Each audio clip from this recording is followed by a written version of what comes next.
हाँ, कुछ मुद्दों पर बात हो सकती है, जैसे जातीय जनगणना का ही है, तो इसमें आवश्यकता पड़ने पर देश में और जो अलग अलग पार्टी के नेता हैं जो जातीय जनगणना के समर्थक हैं, तो उनसे इस खास विषय पर माहौल बनाने की दृष्टि से आवश्यकता अनुसार हमारी पार्टी बात कर सकती है। जैसे आरजेडी से भी बात हुई इस विषय पर, खास विषय पर। उसी तरह से कल ज़रूरत पड़ी तो देश के और राज्यों की जो पार्टियां हैं उन पार्टियों से इस विषय पर माहौल बनाने के लिए बात हो सकती है, बाकी कोई मोर्चा उर्चा के लिए नहीं। जातीय जनगणना एक ऐसा मुद्दा बनता जा रहा है बिहार के सियासत में, जिसको जनता दल यूनाइटेड और राजद दोनों ही काफी अहम मान रही है। खासकर जनता दल यूनाइटेड जिस तरह से एग्रेसिव हुई है जातीय जनगणना को लेकर, तो लगता है इस मामले पर एक राष्ट्रीय राजनीति को जनता दल यूनाइटेड अंजाम देने जा रहा है।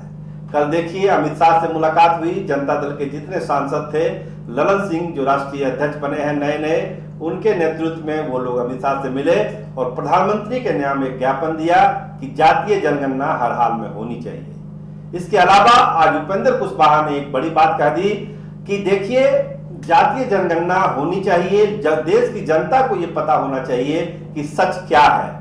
तो इसको लेकर अगर देश भर में भी माहौल बनाने की जरूरत होगी तो जनता दल यूनाइटेड और भी जो पार्टियां हैं उससे जो बात करेगी, राजद है तो पहले से ही बातचीत चल रही है, देश भर में और जितनी पार्टियां हैं जो इसके पक्ष में है कि जातीय जनगणना हो, उससे भी हम लोग बात कर सकते हैं, इसमें कोई दिक्कत नहीं है। लेकिन इसका अर्थ आप लोग ये नहीं लगा लीजिएगा कि जनता दल यूनाइटेड कोई तीसरा मोर्चा बनाने जा रहा है। जनता दल जो यूनाइटेड है वो जातीय जनगणना के नाम पर दूसरे पार्टियों से, देश में जो भी विपक्षी पार्टी है उससे बात करने के लिए तैयार है। तो एक बड़ा इशारा उपेंद्र कुशवाहा ने किया, विपक्षी दलों से बात होगी। तो देखिए जातीय जनगणना का जो एक मुखौटा है उसके पीछे क्या क्या सियासी खेल होगा, आने वाले दिनों में पता चलेगा। लेकिन उपेंद्र कुशवाहा ने एक इशारा कर दिया कि जातीय जनगणना को लेकर देश में जितनी पार्टियां हैं उनसे हमारी बातचीत होगी। तो ये एक बड़ा इशू उठाया आज उपेंद्र कुशवाहा ने। हर पार्टी अपनी मजबूती के लिए काम करती है, अलायंस में रहते हुए भारतीय जनता पार्टी भी अपना काम करती है, हम लोग भी अपना काम करते हैं। तो अपना अपना काम सब पार्टी करती है, उसी के तहत हमारा यह कार्यक्रम है। कोई खास वजह से घटक दल से कोई नाराजगी और बाकी कुछ भी ऐसा नहीं है। हम अपनी मजबूती के लिए काम क्यों नहीं करें, सब करता है, गठबंधन में रहते हुए लोग करते हैं, हम भी कर रहे हैं। तो उस तरह का हमारा है, कोई यह नहीं कि नाराजगी के कारण।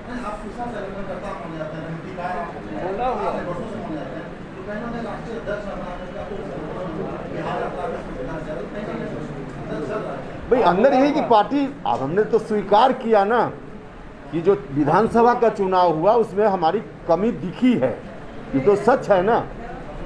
तो उस कमी को हम पूरा करेंगे कि नहीं पूरा करना चाहे, तो उस दृष्टि से हम कोशिश हमारी है कि चाहे किसी स्तर पे जो कमी रह गई होगी पिछले विधानसभा चुनाव। तो जातीय जनगणना को लेकर जनता दल यूनाइटेड बड़ा मोर्चा खोलने जा रहा है। इधर राजद के बारे में भी हमने आपको बताया था कि 7 अगस्त को पूरे बिहार में जिला मुख्यालयों पर धरना प्रदर्शन का कार्यक्रम होगा, जिसमें जातीय जनगणना का मामला जोर शोर से उठाएगा।